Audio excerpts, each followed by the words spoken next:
ಕಳೆದ ವರ್ಷ ಆಪರೇಷನ್ ಸಿಂಧೂರ ಕಾರ್ಯಾಚರಣೆ ವೇಳೆಯಲ್ಲಿ ಪಾಕಿಸ್ತಾನಕ್ಕೆ ನುಗ್ಗಿ ಜೈಷ್ ಎ ಮೊಹಮ್ಮದ್ ಮತ್ತು ಲಷ್ಕರ್ ಎ ತೊಯ್ಬಾದ್ ಭಯೋತ್ಪಾದಕ ಪ್ರಧಾನ ಕಚೇರಿಗಳನ್ನು ಧ್ವಂಸಗೊಳಿಸಲು ಭಾರತೀಯ ವಾಯುಪಡೆಯು ಬಳಸಿದ್ದ SCALP ಕ್ರೂಸ್ ಕ್ಷಿಪಣಿ ಖರೀದಿ ಸಂಬಂಧ ಭಾರತ ಮತ್ತು ಫ್ರಾನ್ಸ್ ಮೆಗಾ ಡೀಲ್ಗೆ ಎದುರು ನೋಡುತ್ತಿವೆ.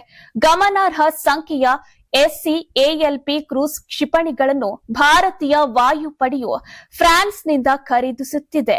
ಈ ನಿಟ್ಟಿನಲ್ಲಿ ಮಾತುಕತೆಗಳು ನಡೆಯುತ್ತಿದ್ದು ಶೀಘ್ರದಲ್ಲೇ ಅಂತಿಮ ನಿರ್ಧಾರ ತೆಗೆದುಕೊಳ್ಳುವ ನಿರೀಕ್ಷೆ ಇದೆ ಎಂದು ರಕ್ಷಣಾ ಅಧಿಕಾರಿಗಳು ಸುದ್ದಿ ಸಂಸ್ಥೆಯೊಂದಕ್ಕೆ ತಿಳಿಸಿದ್ದಾರೆ.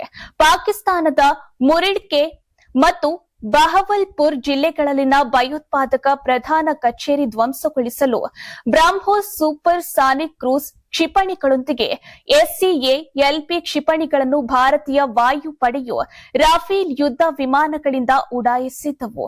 ಭಾರತೀಯ ವಾಯುಪಡೆಯು ನಡೆಸಿದ ನಿಖರವಾದ ದಾಳಿಯಲ್ಲಿ ಉಗ್ರರ ನೆಲೆಗಳನ್ನು ಸಂಪೂರ್ಣವಾಗಿ ನಾಶಗೊಳಿಸಲಾಗಿತ್ತು.